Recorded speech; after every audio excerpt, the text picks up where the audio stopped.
enfim, não sou cientista, não sou financiado pela FCT, nem projetos meus, mas cada vez que falava com pessoas da área, de qualquer setor, só havia queixas, não é? Um rol de queixumes, uma pessoa nem percebia nada daquilo. Desculpa interromper-te, mas parece assim aquelas pessoas que estão num problema conjugal e mal nos apanham à frente, começam a contar a vidinha toda. Não sei se tiveste essa sensação. A pessoa ficava calada a ouvir, porque nem sabia muito bem o que Nem dizer. sabia bem, porque aquilo era problemas de burocracia, era problemas dos dias que passavam, cada vez que abriam um concurso, o tempo que passavam a preencher a papelada, era um problema, pá, quantidade, eu não sei se alguns destes problemas vão ser resolvidos, mas que havia muitos, havia.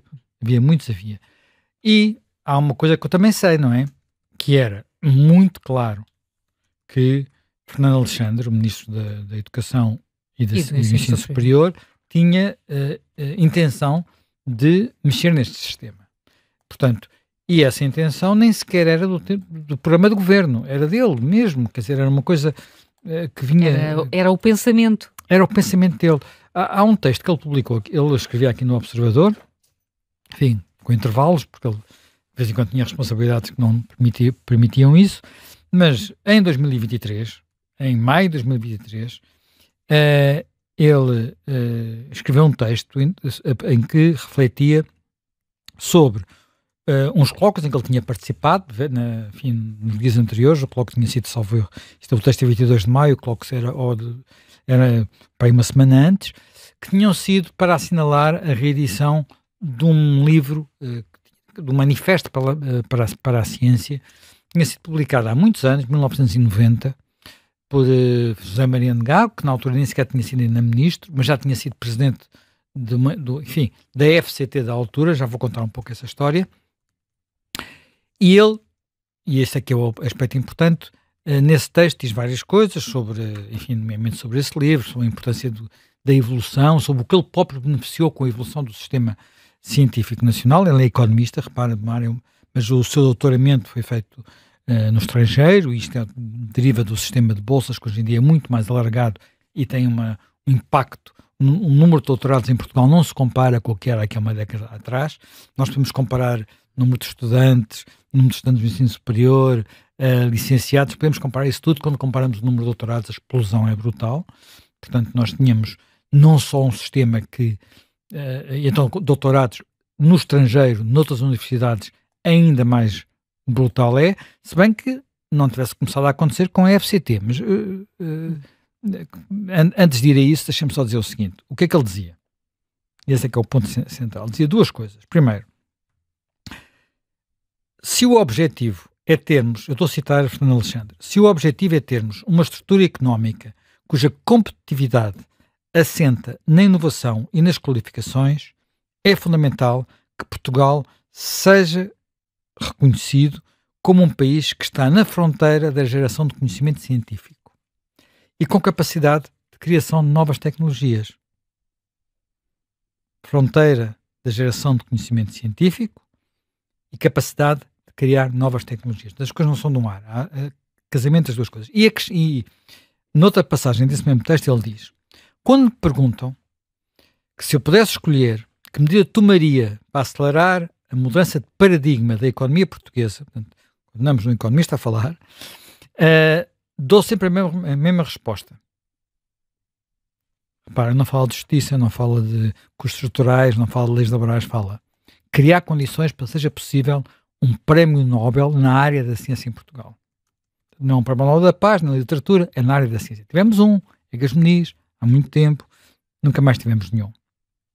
Portanto, ele depois desenvolve um pouquinho estas ideias, e isto é muito relevante, porque eu, quando lembro-me na altura de ter lido este texto, portanto, há mais de 2 anos, ter-me recordado de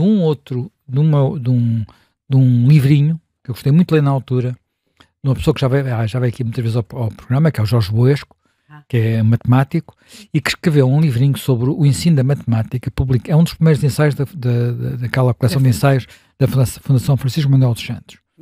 E esse livro começa fazendo precisamente a pergunta: porquê é que em Portugal nunca houve prémios Nobel, além de Egas Meniz?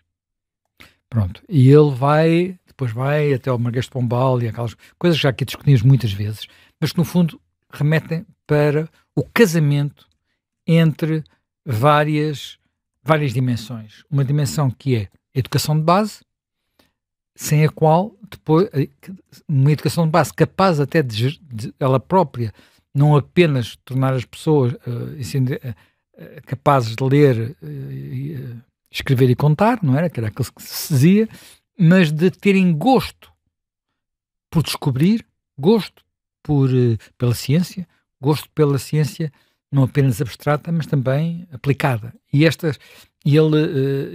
Porque é que no fundo, nós inclusivamente nos lembrarmos de alguns dos prémios Nobel mais recentes, verificamos até que ponto aquilo que foi o seu desenvolvimento científico foi relevante para coisas que vieram a seguir. Por exemplo, na área da medicina, um dos prémios, não sei se já foi do ano passado, se foi do ano anterior, teve a ver com quem desenvolveu, digamos, os conhecimentos que depois permitiram fazer rapidamente as vacinas da Covid. Portanto, não foi para isso que aquele conhecimento foi desenvolvido, mas foi depois como foi aplicado. E, portanto, há aqui todo um casamento, todo algo que não surge no ar. Portanto, e, desse ponto de vista, eu creio que nós temos, agora indo um pouco atrás, temos um sistema que tem evoluído muito e que, ao longo da sua evolução, transformou-se muitas vezes. E se quisermos, o sistema que temos atualmente, que tem quase 40 anos, baseado na FCT, é porventura aquele que durou mais anos. Portanto, e que se calhar está, por isso mesmo, a precisar de ser atualizado, porque entretanto, nestes 40 anos, mudou muita coisa. Repare, quando a FCT começou, não havia ainda euro. O euro estava a ser preparado, já tinha sido os passos todos, mas só foi introduzido depois. A União Europeia tinha para aí metade dos países do que tem hoje. Portanto, estávamos num tempo, para todos os efeitos, diferente. E, portanto, só para recapitular, enfim, eu, apesar de não ser diretamente com isto, sempre tive alguma proximidade a este mundo. Portanto, e recordo-me de ser miúdo. Portanto, o meu pai era investigador universitário. Começou como investigador universitário, depois mudou de área. Mas eu lembro, por exemplo, dele falar do Instituto de Alta Cultura, que eu já nem me recordava bem do que é que era. Fui ontem ver melhor o que é que era. O Instituto de Alta Cultura é algo que foi, quer dizer, começou a ser criado no princípio, ainda no tempo da chamada ditadura militar, portanto, ainda antes do Estado Novo, portanto, 1929, primeiro como Junta de Educação Nacional, depois o Instituto para a Alta Cultura surge em 36, portanto, depois vai evoluindo, muda de nome, começa por ser Instituto para a Alta Cultura e depois Instituto de Alta Cultura, e era uma coisa muito mal financiada, relativamente pequena, mas que já pagava bolsas. O próprio José Mariano Gago fez o seu doutoramento no estrangeiro com uma bolsa do Instituto para a Alta Cultura, que ainda era assim que se chamava quando ele se licenciou e concorreu a essa bolsa. Num tempo em que isto era muito diferente, quer dizer, por exemplo, eu até fui tentar perceber, por exemplo, quem é que tinha pago a bolsa de Cavaco Silva, que também fez o seu doutoramento no Reino Unido? Foi a Gulbenkian. Nós lembramos muito da Gulbenkian como Ministério da Cultura, mas a Gulbenkian houve uma altura que era também meio Ministério da Ciência, porque além de ter, além de ter um sistema de bolsas, tinha também o centro, uma unidade de ciência, não é? Ali em Oeiras. Sim. Em parceria com a Nova. Agora fez parceria. Sim, agora juntou-se com o IMM, com o Centro de Investigação da Faculdade de Medicina. IBQS, não sei. Não sei, agora tem um nome, novo, houve uma fusão, portanto é um tempo novo, não é? Mas durante décadas, eu devo dizer que quando era estudante, uma vez precisei de usar para um trabalho, ITQB, pronto. Eu fui a Oeiras usar um dos raros computadores que havia no país, que ainda eram computadores de fichas perfuradas. Sim, portanto, dos primeiros, eu lembro que era uma coisa, nós tínhamos de fazer uma coisa sobre, enfim, peixinhos do Rio Mira, em Odmira, um trabalho que fiz aí numa cadeira ecologia qualquer coisa, não me recordo qual era, a ecologia evolutiva, salvo erro. E, portanto, este era um. Isto depois evoluiu, não é? A seguir ao 25 de Abril, o Instituto da Alta Cultura é substituído. Dá uma parte que vai evoluir para aquilo que hoje é o Instituto de Camões, porque ele também tinha aqui a cultura, não é? Temos a parte mais cultural, a promoção da língua, a promoção da cultura, e a parte da ciência vai para um Instituto Nacional de Investigação Científica, que na verdade nunca ganhou grande corpo, porque entretanto, em 67, portanto, ainda 7 anos antes da Revolução, tinha sido criada uma coisa mais sólida chamada Junta Nacional de Investigação Científica e Tecnológica, que é verdadeiramente o embrião de uma coisa que vai crescer bastante. E eu ontem, até a recuperar isso, sobre uma coisa que eu tenho a ideia que nunca tinha sabido, que é que é dentro da SNICT que são criados organismos que depois vão ganhar autonomia e corpo próprio, e vão ganhar autonomia, nomeadamente aquele onde o meu pai depois iria trabalhar, que é a Comissão Nacional do Ambiente, em 1971. Portanto, o primeiro organismo do ambiente que houve em Portugal. Há outros, para outras áreas, relação com a NATO, relação com a OCDE, tudo isto dentro da SNICT. Depois alguns autonomizam-se. A Comissão Nacional do Ambiente era do Correia de Cunha, que depois eram dos deputados da ala liberal. Tudo isto tem enfim, as coisas juntam-se quando a gente começa a olhar para trás. Bem, a SNICT vai fazendo o seu caminho, tem muitos problemas de dinheiro, nunca houve grandes financiamentos, sobretudo naqueles anos da crise, a seguir, portanto, vamos entrar na Revolução, vamos ter o FMI cabe 2 vezes, e em 86, portanto, já 10 anos, passados 10 anos da Revolução, ou do primeiro governo constitucional, com a maioria, a primeiro governo, ainda na minoria, de Cavaco Silva, esse governo, no Ministério onde está Valente Oliveira, eu já não me lembro exatamente quem é que era o secretário de Estado, não era o Valente Oliveira, mas que era o Ministério do Planeamento, onde passa a estar a SNICT. A SNICT tem uma coisa muito interessante logo desde o princípio, é que é logo dada uma grande centralidade, porque fica na presença do Conselho de Ministros. Depois passa para o Ministério do Planeamento e nessa altura,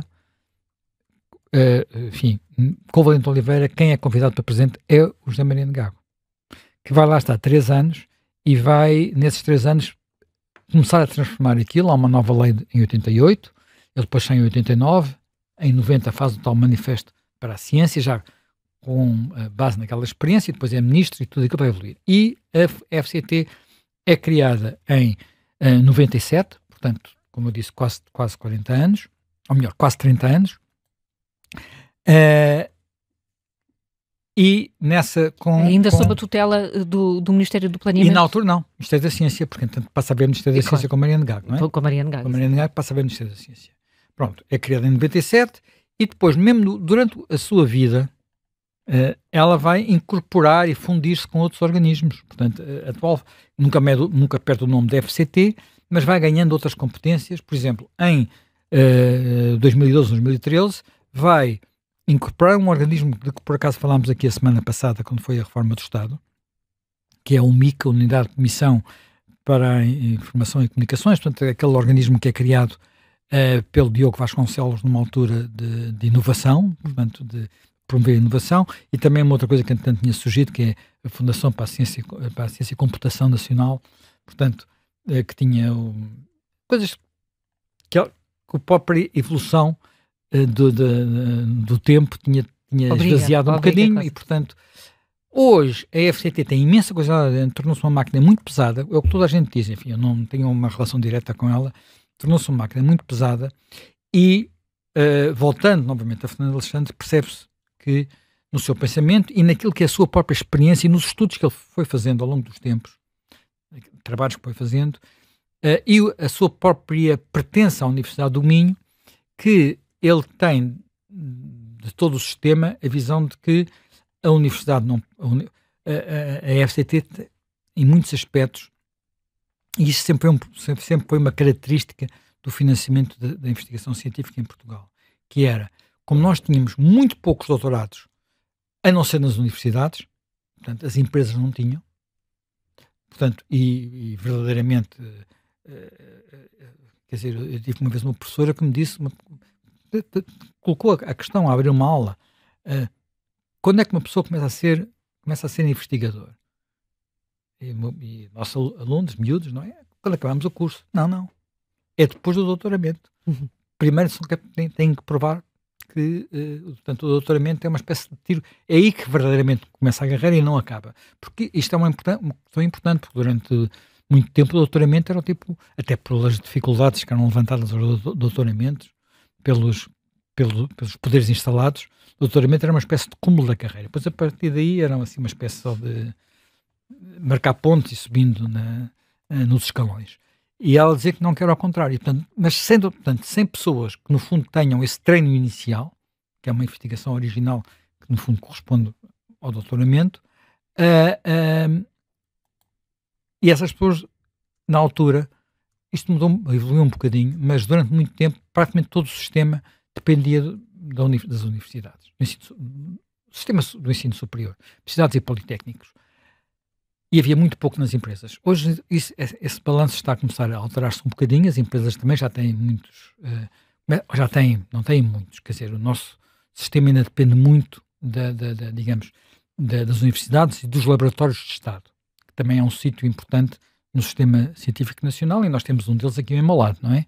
O LNEC, Laboratório Nacional de Engenharia Civil, que já conheceu melhores dias do que hoje, já conheceu melhores dias, mas pronto, mas apesar de, para todos os efeitos, faz parte do sistema. E este sistema depende naturalmente muito do financiamento e, como tudo em Portugal, de financiamentos europeus. O que cria bastantes dificuldades, designadamente,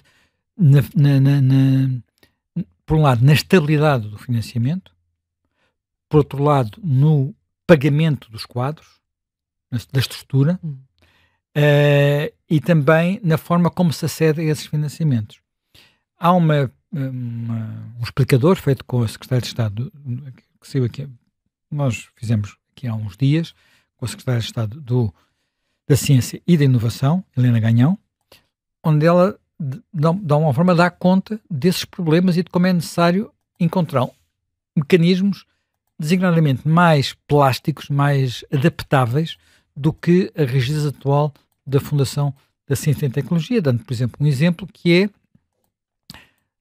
o problema, que é um problema típico, clássico, que é os chamados financiamentos plurianuais, que nós pensamos um bocadinho, se tivermos um projeto de investigação, ele não é uma coisa que se faça daqui até ao final do ano, num prazo de 12 meses. Os orçamentos de Estado, e muitas vezes estes planos e estes financiamentos são a 12 meses. Portanto, há tudo. E a Europa às vezes também não ajuda muito. Em alguns aspectos. Enfim, não desajuda, como é óbvio, porque mete aqui muito dinheiro. Portanto, há todo aqui digamos, um ecossistema que necessita de ser adaptado. E quando olhamos de novo para aquilo que foram algumas das preocupações, e que sabemos ser algumas das preocupações de Fernando Alexandre, do Ministro, percebemos que ele, tendo esta ideia de que nós precisamos, ideia base, de que precisamos de ciência fundamental, porque é a ciência fundamental que gera prémios Nobel, não é? Portanto, ele tem a ideia, precisamos de um prémio, quer dizer, precisamos ser capazes de ter não é de ter um prémio Nobel, é de ser capazes de gerar um prémio Nobel, que é uma coisa diferente, o que significa que temos as estruturas para isso, não é um acaso, como foi de alguma forma o Egas Muniz. Ele está numa universidade, que é a Universidade do Minho, onde a proximidade ao mundo, às empresas, e a colaboração é quase genética. Portanto, eu diria que em muitos aspectos é diferente daquilo que é a tradição de universidades mais estáticas. E além disso, ele também publicou designadamente, novamente um estudo, esse sobre fundos europeus e a sua aplicação para a Fundação Francisco Manuel dos Santos, que se nós regressarmos a esse estudo percebemos que, entre outras coisas, também se percebe o papel não apenas deste casamento, como do casamento, se quisermos, entre ciência e inovação, e depois muitos outros aspectos que têm a ver com a dimensão dos projetos, a dimensão das empresas, e por aí adiante. Ora bem, por isso, não devia haver surpresa da parte de ninguém de que as coisas não iam ficar como estavam. As coisas não estavam bem e tínhamos alguém que chegou dizendo duas coisas. As coisas não estão bem, não disse que ia acabar com a Fundação, não pôs isso nos programas, mas também, quer dizer, vamos lá ver, tinha que ter tempo suficiente para perceber qual era a melhor solução, e quer fazer, nós não sabemos detalhes, eu não sei como é que vai ser o novo, não sei se daqui a uns meses nós vamos estar a dizer mal do novo, podemos estar, não é? Às vezes a emenda é pior que o soneto, como aconteceu com o CEF, não é? A emenda foi pior que o soneto, não foi o bom caminho. Mas as motivações são completamente diferentes. De um lado temos um pensamento sobre o que deve ser o sistema, quer dizer, a percepção de que o sistema não está a funcionar e que é necessário substituí-lo por um sistema mais integrado e mais plástico, portanto, com capacidade de olhar para tudo, até porque, como eu disse, a ecologia é diferente do que era aqui há uns anos atrás. E, por outro lado, não aconteceu o que aconteceu com o CEF, eu estou a falar do CEF porque o Presidente da República resolveu fazer a comparação, várias coisas que ele andou a dizer quando esteve nos Açores. Não sei se teve algum problema por ter tido uma avaria num carro e ter estado que andar a olhar para os motores, que provavelmente não é a sua especialidade, a ver se tinha algum problema no carburador, ou não sei o que é. Agora os carros não têm carburador, não é? Não. Acho que não. Acho que não. Mas ele andou com os carros velhos. Que é boa a responder não, eu, aliás, sinto-me perfeitamente ofendida porque eu não distingo peça alguma dentro de um automóvel, tirando para o tubo de escape. Não acho que resulte dessa profunda ignorância que uma pessoa diga tolices, não é? Eu realmente olhei para a cara do Presidente com o capô aberto e achei que para o motor eu achei que ele estava com uma expressão muito similar àquela que eu teria feito também se olhasse. Exatamente. Bem, pronto. Mas isso não vamos generalizar, está bem? Assim, nós acho que vale a pena, e vamos ter neste programa convidados que vão ajudar-nos a fazer isso, que é perceber quais são os problemas que existiam. Claro. E ver se, para pelo menos termos uma ideia de como é que eles podem ser resolvidos. E, claramente, eu acho que naquela conversa de imprensa sobre a reforma do Estado que tivemos a semana passada, que já deu aqui um programa, havia ideias bastante gerais e depois ideias concretas de um ministro que claramente não quer que as coisas fiquem como estão, que é Fernando Alexandre, e que tem feito coisas para que as coisas não ficarem como estão. Pronto. Não é apenas dizer está mal, está mal e vamos tentar encontrar uma solução. Eu acho que esse caminho, se me dissesse esta solução é coerente com o que ele pensa, é coerente com o que eu penso que deve ser o caminho, se a solução que depois vai ser encontrada é a melhor de todas, se os seus protagonistas vão ser os protagonistas necessários, olha, provavelmente vamos ter aí um dos problemas, porque em Portugal um dos problemas que temos é encontrar os protagonistas necessários disponíveis para trabalhar com uma máquina pública que está em cacos e com uma cultura de dependência do Estado que está no ponto em que está, que levou tanta gente a vir dizer que só tocar na FCT era uma espécie de crime à lesa majestade. Algumas das pessoas que disseram isso. Apesar de tudo, parece-me que há na universidade, na comunidade, em muitas outras reações, uma vontade de responder a essas críticas, a dizer, por favor, haja paciência,